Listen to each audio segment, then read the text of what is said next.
Today we wanted to bring you some education on the legal history of both hemp cannabis and marijuana cannabis in America.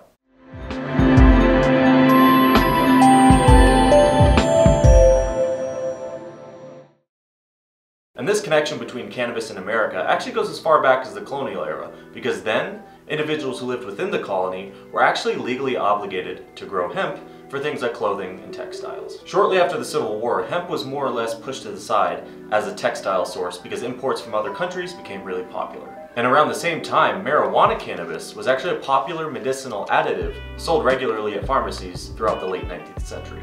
It wasn't until the end of the Mexican Revolution back in 1910 that America saw an influx of Mexican immigrants, and with them came marijuana cannabis. This was the beginning of a terrible campaign based in racism, prejudice, fear-mongering, and control. See, this is when US-based anti-drug campaigns began to flourish. And these campaigns not only demonized marijuana cannabis, but the Mexican people as well. And because these campaigns came out around the same time that the Great Depression started to happen, this fostered an environment that allowed the government to cash in on people's fear of both marijuana cannabis and the Mexican people. This was the beginning of what we know today as the Great War on Drugs in America.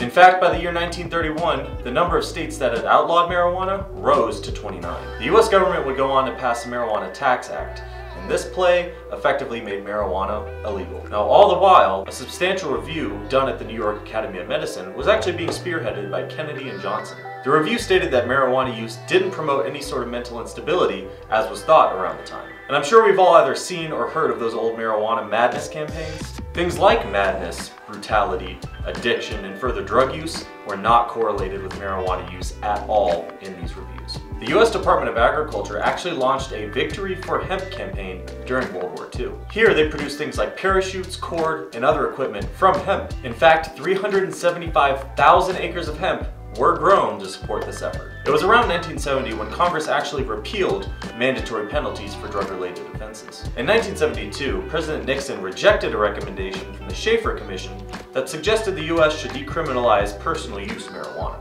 We would come to find out that throughout the 70s, as many as 11 states would decriminalize and reduce penalties for marijuana use. But more backlash would return in 1976 because of a group of parents who were concerned over the use of marijuana. And this moment with these concerned parents would become very contributory towards the public's negative opinion of marijuana.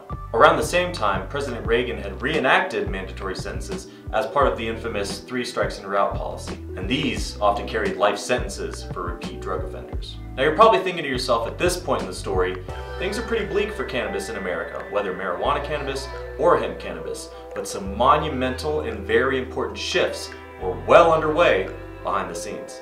California would pass Proposition 215 back in 1996, and this allowed for the medicinal use of marijuana for patients with severe diseases like cancer, AIDS, and other serious illnesses.